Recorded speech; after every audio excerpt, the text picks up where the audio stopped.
आप देख रहे हैं कर्तव्य एवं निष्ठा का बयान, साहित्य और संस्कृति का बयान, समता की आवाज बयान टीवी। नमस्कार, मैं साक्षी गौतम और आप देख रहे हैं साक्ष्य का बयान। तापमान के गिरने के साथ ही इन दिनों कई बीमारियों का खतरा भी बढ़ जाता है। विशेषकर इस मौसम में वायरस या बैक्टीरिया जनित रोग काफी तेजी से फैलते हैं। ऐसा इसलिए होता है क्योंकि इन दिनों सुबह और शाम मौसम ठंडा होता है, पर दिन का तापमान तुलनात्मक रूप से अधिक रहता है। नतीजतन वायरस या बैक्टीरिया की वृद्धि के लिए माहौल अनुकूल बन जाता है। सांस की बीमारी भी इन दिनों बढ़ जाती है क्योंकि हम अपनी गतिविधियां बढ़ा लेते हैं और एक दूसरे से हमारा संपर्क भी कहीं अधिक बढ़ जाता है। मगर जिस गुलाबी ठंडक को खुशनुमा होना चाहिए था, वह बीते कुछ वर्षों में यही डराने लगा है। तो इसकी एक बड़ी वजह है प्रदूषण। इन दिनों प्रदूषण का स्तर काफी अधिक बढ़ जाता है। स्थिति यह हो जाती है कि देश के कई शहरों में वायु गुणवत्ता का सूचकांक लाल रेखा के पार चला जाता है। यह PM 2.5 जब नमी वाले तापमान में घुलता है तो काफी खतरनाक संयोग बनता है। लंबे समय तक ऐसे माहौल में रहना इंसानी शरीर को कई तरह से दुष्प्रभावित कर सकता है। स्वस्थ लोगों में इससे भले ही आंखों में जलन, थकान, सिर दर्द आदि हो, लेकिन जिनको सांस की बीमारी होती है उनके लिए यह स्थिति जानलेवा हो जाती है। हमने पहले भी देखा है कि इन दिनों अस्पतालों में मरीजों की संख्या बढ़ जाती है। इमरजेंसी में COPD, अस्थमा और गंभीर ब्रोंकाइटिस के मरीज काफी आने लगते हैं।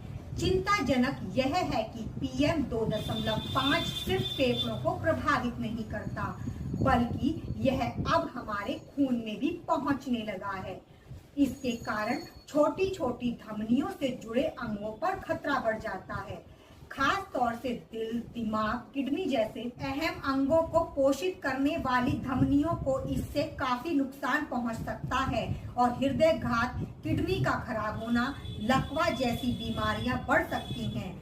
यह गर्भस्थ शिशु को भी नुकसान पहुंचा सकता है और ऐसा देखा गया है कि गर्भवती मां के अधिक समय तक प्रदूषित माहौल में रहने से बच्चा या तो गर्भ में दम तोड़ देता है या उसका वजन कम हो जाता है। यानी प्रदूषण हमारा वर्तमान ही नहीं बल्कि भविष्य को भी बुरी तरह नुकसान पहुंचा रहा है। हृदय घात की घटनाएं मौसमी परिस्थितियों से भी बढ़ती हैं। खास तौर से रात 3 से 4 बजे के बीच हार्ट अटैक की आशंका अधिक होती है।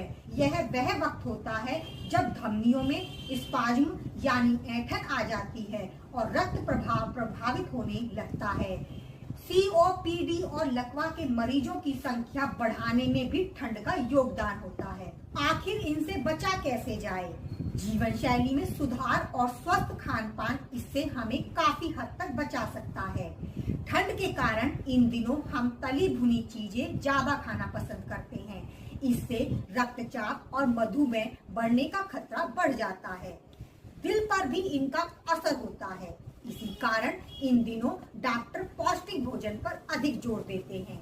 हरी सब्जियां ही नहीं, हमें इन दिनों पानी का भी पर्याप्त सेवन करना चाहिए। रोजाना 8 से 10 गिलास पानी जरूर पीना चाहिए। क्योंकि सर्दियों में शरीर को पानी की जरूरत ज्यादा महसूस नहीं होती, इसलिए लोग कम पानी पीते हैं जिसका उनको नुकसान होता है। रही बात प्रदूषण की, तो सरकारें इसे थामने का प्रयास करेंगी ही, लेकिन हमें व्यक्तिगत स्तर से कुछ कोशिशें जरूर करनी चाहिए। मसलन जब वायु की गुणवत्ता बहुत खराब हो तो अनावश्यक घर से बाहर निकलने से बचना चाहिए। यह उनके लिए ज्यादा जरूरी है जो सांस और दिल की बीमारी से पीड़ित हैं। हमें ऐसी कोई गतिविधि नहीं करनी चाहिए जिनसे प्रदूषण से हमारा संपर्क बढ़ जाए।